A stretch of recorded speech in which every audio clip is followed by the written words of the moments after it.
الحمد لله رب العالمين الرحمن الرحيم مالك يوم الدين إياك نعبد وإياك نستعين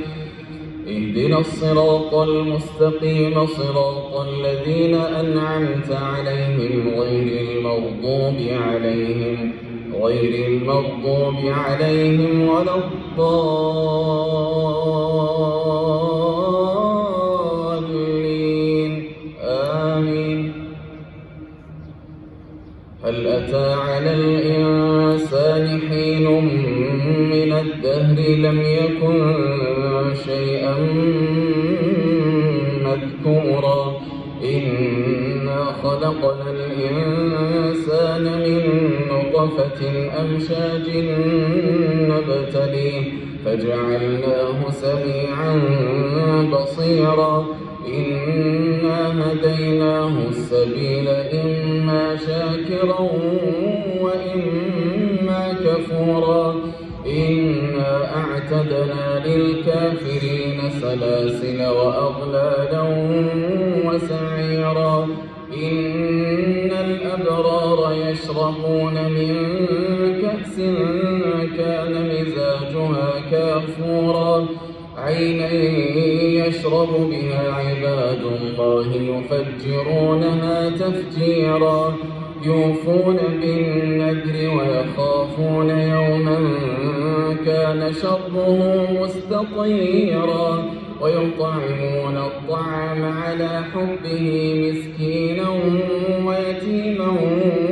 وأسيرا إنما نطعمكم لوجه الله لا نريد منكم جزاء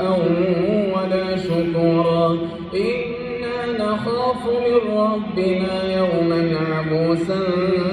قمطريرا فوقاهم الله شر ذلك اليوم ولقاهم نضرة وسرورا وجزاهم بما صبروا جنة وحريرا متكئين فيها على الأرائك لا يرون فيها شمسا ولا زمهريرا ودانية عليهم ظلالها وذللت قطوفها تذليلا ويطاف عليهم بآنية من فضة وأكواب كانت قوارير من فضة قدروها تقديرا ويسقون فيها كأسا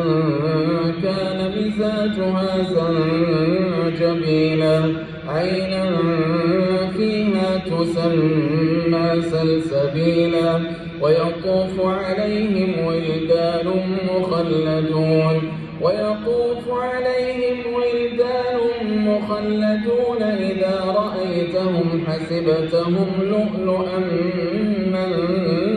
منثورا وإذا رأيت ثم رأيت نعيما وملكا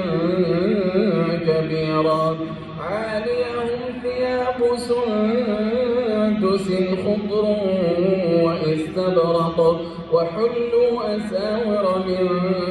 فضة وسقاهم ربهم شرابا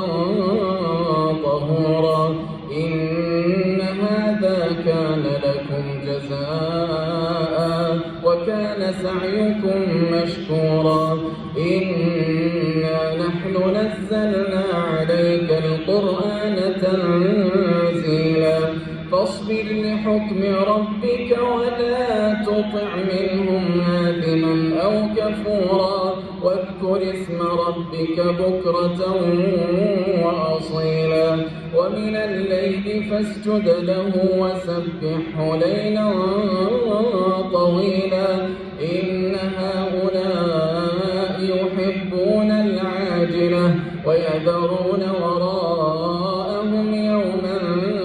ثقيلا نحن خلقناهم وشددنا أسرهم وإذا شئنا بدلنا أمثالهم تبديلا إن هذه تذكرة فمن شاء واتخذ إلى ربه سبيلا وما تشاءون